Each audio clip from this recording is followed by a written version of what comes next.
Bonjour et bienvenue dans la nouvelle vidéo de la semaine. Un peu en retard car aléas techniques et humains on va dire, qui font que je tourne cette vidéo et que je vais essayer de la poster dans la foulée. Sachant que les aléas techniques sont que je n'ai plus de connexion internet fibre, c'est très pratique. Mais lâchez prise, la nouvelle Fabienne. Aujourd'hui, je vais vous parler de la manière dont j'appréhende ma médiumnité aujourd'hui, la manière dont je vis ma médiumnité aujourd'hui. Alors, je sais pas si vous avez regardé la toute première vidéo de cette chaîne où je racontais comment j'avais découvert ma médiumnité, mais ça m'est tombé quand même dessus du jour au lendemain, on peut dire. En fait, c'était latent, mais la révélation a été, enfin, je l'ai surprise en pleine tronche, voilà, pour faire court. Et donc c'était en mars 2016, j'ai mis quelques mois à tenter d'apprivoiser cette médiumnité, puis ensuite d'autres mois ont suivi où j'ai tenté d'apprivoiser non pas la médiumnité, mais le fait que moi je devais devenir médium. J'étais pas du tout prête, clairement, j'avais pas envie. Mais j'ai vécu des grosses synchronicités qui m'ont fait comprendre que, en gros, j'avais pas le choix. C'est comme ça que je l'ai ressenti, en tout cas, à l'époque. J'ai ressenti que je devais y aller, même si je savais pas du tout comment j'allais faire, ni rien, et que je me sentais pas médium. Je vivais de la médiumnité, je vivais des événements, des expériences, je captais des choses et tout ça, certes, mais je me sentais pas médium. Et bon, j'y suis allée parce que je devais y aller, et on m'a dit beaucoup de fois que j'avais été courageuse. J'ai pas forcément pensé que c'était du courage, je devais y aller. Vraiment, c'est vraiment ce que j'ai ressenti, c'est qu'on me poussait pour y aller. Que j'avais pas trop le choix. Mes clients de rédaction web, comme par hasard, ils disparaissaient tous pour des raisons X ou Y. Mais je savais pourquoi ils disparaissaient, moi, mais c'était quand même déroutant, voilà. Et ça me disait, l'univers me disait, Fabienne, va par là, va vers la médiumnité. Bon, bah, j'y suis allée, hein, parce que je devais y aller. Puis aussi, ça m'intriguait, il faut que je reconnaisse. Donc j'ai créé mon blog, ça va bientôt faire 7 ans, hein. C'était le 2 novembre, alors c'est bientôt l'anniversaire. J'ai créé mon blog, j'ai écrit plein d'articles, voilà, il y a plein de gens qui ont lu tout de suite les articles, ça a marché tout de suite. Le partage d'expérience, même avec la chaîne YouTube, là. Je n'ai pas forcément 1 milliard d'abonnés, mais vous qui êtes là, qui regardez mes vidéos, vous commentez, vous êtes sensible à ce que je raconte, vous vous identifiez, je pense. Et c'était pareil avec le blog, enfin c'est pareil, sauf, je dis à l'imparfait parce que ça fait longtemps que je n'ai pas écrit d'article. Mais j'ai écrit des livres, donc voilà, c'est bien quand même. Et donc, au début, ma médiumnité, ma manière à moi d'apprivoiser, ça a été de canaliser par écrit des clés de l'âme, puis des guidances, des vies intérieures, des missions spirituelles. J'ai déjà raconté tout ça dans d'autres vidéos, mais je vous le redis, voilà. Et donc moi je canalisais comme ça. Et je me disais, je pensais que j'étais pas capable de canaliser autrement, que j'avais besoin du support d'écriture, parce que c'était que comme ça que j'arrivais à couper mon mental. Et au début c'était un peu vrai. Et puis au fil du temps, je me suis rendu compte qu'en fait non, je pouvais très bien canaliser hors écriture. Parfois je sens des vibrations, ou j'ai mon chakra coronal qui me travaille, ou des choses comme ça. Ou d'autres expériences qui font que je canalise même sans support écrit. Mais plus ou moins consciemment ou inconsciemment, je me sentais toujours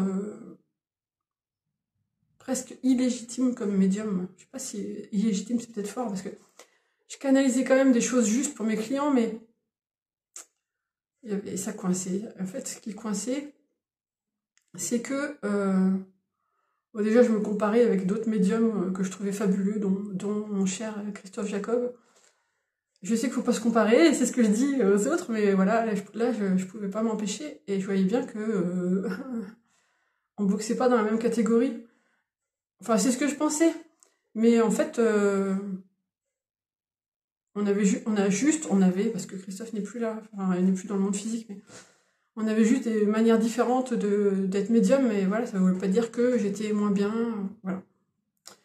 Et donc, je traînais quand même ça, hein. Je parlais de confiance aux autres, mais moi je la traînais, mon manque de confiance en mes capacités. En fait, je me sentais médium, mais bébé médium, voilà. Et puis, il s'est passé plusieurs expériences qui m'ont montré que j'étais capable de canaliser hors écriture, notamment, et pourtant ça date d'il y a presque 4 ans, ça date d'il y a 4 ans, ouais. En prenant un trousseau de clés dans mes mains. Peut-être même avant. Oui, il y a 4 ans, j'ai réessayé, mais c'était une médium qui m'avait dit que je pouvais faire ça. Elle m'avait donné un trousseau de clés et elle m'avait demandé de lui dire comme ça ce que je voyais en tenant les clés. Et moi, j'avais peur. Je me disais, mais non, je vais pas savoir faire ça et tout. Donc, j'ai quand même essayé et ce que j'ai capté, c'était juste. Et j'étais, ah, c'est dingue. Et j'ai refait ça quand je suis allée chez Delphine en Italie en août 2019 et ça a remarché. J'ai recapté des trucs. Et j'avais refait ça aussi quand j'ai fait mon groupe de parole, donc avant tout le bordel Covid, c'était en février 2020, 2019. Non, c'était en 2020 le bordel Covid. Hein, ouais. Enfin, ça a commencé en 2020. Et donc là, je n'ai pas souvenir de ça, mais il paraît que j'avais fait aussi l'expérience des clés. Et voilà. Et donc l'autre jour, quand je vous dis cet été, un ami m'a demandé, qui se reconnaîtra s'il regarde la vidéo, m'a demandé si je pouvais refaire l'expérience des clés. Moi, j'avais complètement sorti ça de ma mémoire, je ne pensais plus du tout. Je dis, bah, si tu veux, ok, je te préviens, je suis pas sûre que ça marche. Ouais, le truc habituel que je dis, hein, je garantis rien et tout, et j'essaye, mais puis comme c'était un pote, et puis qu'il n'y avait pas de pression spéciale, ben, je l'ai fait. Je fais plus longtemps que d'habitude, je pense que je suis restée facilement 5 minutes avec les clés dans les mains et les yeux fermés, à explorer un peu ce que je voyais, et je lui ai décrit après tout ce que j'avais vu, et ça décrivait très bien le contexte dans lequel il vivait, les gens qui l'entouraient, tout ça. Enfin, c'était fou. Et là, ça m'a fait un petit déclic. Je me suis dit, ouais, quand même, ça fait plusieurs fois que je fais ce truc-là, et quand même, je capte quand même des choses intéressantes. C'est marrant, c'est Fabienne qui redécouvre l'eau chaude, ou Fabienne qui découvre le fil à couper le beurre. Enfin, à chaque fois, c'est la même chose, mais c'est des évidences, mais que je redécouvre, vous voyez. Et donc, il y a eu ça. Puis, le voyage chamanique dont je vous ai parlé, qui était le même mois, en juillet. Et là, donc, j'étais avec mon amie Vanessa. Et quand on a fait le débrief après, elle me disait que, par rapport à moi, elle se sentait moins à l'aise, parce que moi, je canalisais vachement vite et tout ça, ça venait tout de suite, c'était fluide. Et je m'étais pas dit ça, moi, pendant le voyage chamanique, je pensais pas à ça. Et quand elle m'a dit ça, je me suis dit, mais bordel, mais c'est vrai. Depuis le temps que je canalise tous les jours ou presque, et ben maintenant, c'est mon muscle de la médiumnité. Enfin, ça va vite, ça vient, c'est fluide. Je sais pas, j'ai l'impression que je raconte des évidences, c'est un peu con, mais ça m'a fait prendre conscience que j'étais plus un bébé médium, en fait. Il fallait que j'arrête de m'excuser de ma médiumnité. Je capte les choses, par l'écriture ou pas par l'écriture, en tenant un objet ou lors d'un voyage chamanique, je capte, je canalise, et voilà. Alors ça veut pas du tout dire, hein, je tiens à préciser, que je vais faire des consultations à la maison. Hein, ça veut pas du tout dire ça, parce que j'ai pas envie. mais je sens que je dois continuer à explorer, ou plutôt à laisser venir. Quand j'ai fait le voyage chamanique, il y a eu un moment, un soin énergétique sur mes yeux, il y a eu une lumière bleue et tout ça, et j'ai senti que ça a travaillé sur ma clairvoyance. Et effectivement, je suis beaucoup plus lucide sur beaucoup de choses depuis le voyage chamanique. Ça veut pas dire que je suis lucide sur tout, hein, mais il y a des choses que je voyais pas avant, et maintenant, je me dis, mais comment je faisais pour pas les voir? Et il s'est passé un truc pendant les vacances. J'ai perdu mes lunettes. Ça, c'est une nouvelle paire de lunettes. J'ai perdu mes lunettes en vacances à la mer. J'avais une robe avec des poches et j'avais mis une paire de lunettes dans la poche. chose que je fais jamais. Et puis évidemment, ce jour-là, je l'ai fait. Et puis à la fin de la journée, il n'y avait plus mes lunettes dedans. J'avais mes lunettes de soleil sur le nez, mais ma paire de lunettes de vue, je l'avais perdue. Et tout de suite, j'ai su pourquoi je l'avais perdue. Parce que ma clairvoyance était en train de changer, donc mon regard sur le monde changeait aussi. Et du coup, l'univers voulait marquer le coup en me disant, enfin, on me montre, mais en symbolisant ça par la disparition de mes lunettes. J'aurais préféré que ça soit juste symbolique, mais pas dans la matière physique, parce que j'aurais bien aimé éviter de donner des sous à mon opticien pour changer de lunettes. Mais voilà, donc c'est ce que je voulais dire sur ma médiumnité. Maintenant, ma médiumnité, bon, je lâche beaucoup plus prise qu'avant. Je sais qu'elle n'est pas cantonnée qu'à l'écriture. L'écriture, c'était mon support, comme certains utilisent des cartes ou d'autres utilisent un pendule, par exemple. Moi, j'utilisais l'écriture, j'utilise toujours, j'aime toujours autant. Mais je suis capable de faire, de capter autrement, et c'est juste que j'ai un problème de pression. C'est-à-dire que quand j'ai une personne en face de moi, ou encore pire, quand j'en ai plusieurs, et qu'elles attendent un retour, quelque chose, là je me bloque. Ça me met la pression et je me bloque. Il faut que j'arrive à retirer ce problème de pression. Et qui va doucement, va sûrement. Qui va sûrement, va doucement. Ouais, je crois que je l'ai déjà dit dans la dernière vidéo, je radote. Qui va piano, va sano. Et donc, je veux pas forcer. Je veux pas forcer. Je sais que l'univers va mettre sur mon chemin des expériences qui vont m'aider à relâcher cette pression que je m'inflige toute seule comme une grande. Et voilà, donc je lâche prise. Je reconnais que je suis une vraie médium et pas une nana qui est devenue médium un peu par hasard, ça lui est tombé dessus et tout. Non, non, non.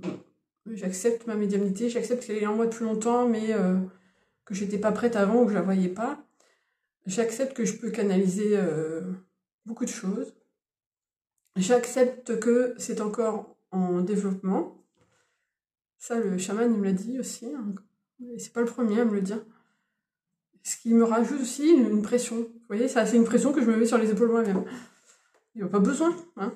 Mais je suis comme ça, on va dire. Et puis voilà, et ben, je ne sais pas si cette vidéo était intéressante. C'était pour vous expliquer que, en fait, je suis médium. Voilà, je suis médium, j'accepte ma médiumnité. J'accepte les doutes qui vont avec la médiumnité aussi. J'accepte de ne pas être parfaite comme médium. Je reconnais que aucun médium n'est parfait. Et que ça arrive à la grande majorité de se tromper. J'accepte cette imperfection, moi qui suis perfectionniste. C'est ça qui a été le plus dur, je pense, c'est d'accepter l'imperfection de la médiumnité. Certains disent que tout est juste et qu'on ne se trompe pas, que si le message semble à côté de la plaque, c'est parce que la personne en face a quelque chose à comprendre. Je sais pas, moi je dirais que on peut se tromper. Pourquoi, j'en sais rien. Je pense qu'il y a une histoire de vibration, que la vibration du médium et du consultant ne s'accorde pas, donc ça tombe à côté. Je pense que c'est un truc comme ça. Mais j'en suis pas sûre, mais c'est sûr que je vais arrêter de me mettre la rate au courbouillon, bonne vieille expression, qui n'est plus usitée depuis 30 ans, je pense. Et je vais vivre ma médiumnité sereinement. Je la vis déjà beaucoup plus sereinement, en acceptant mon imperfection humaine. Voilà. Si ça vous convient, eh ben, tant mieux. N'hésitez pas à venir vers moi pour me demander des canalisations écrites. Il y a tout sur mon blog jedeviensmedium.fr. Et puis si vous faites partie de ceux qui pensent qu'un médium ne doit pas se tromper, ben, je sais pas. C'est votre croyance. Ce n'est pas la mienne. Voilà. Et aussi, ce qui m'a fait réfléchir avant de conclure, c'est quelqu'un m'avait dit que dans mes vidéos, je m'excusais beaucoup. Et moi, j'avais pas l'impression de m'excuser. Mais peut-être que si. Donc, je vais faire attention à moins m'excuser maintenant, d'être là, d'être médium, de m'être pris la médiumnité dans la tronche un jour de mars 2016. Je m'excuse plus d'être qui je suis Fabienne, médium imparfaite et fière de l'être. Voilà. À la semaine prochaine pour une nouvelle vidéo. Ciao!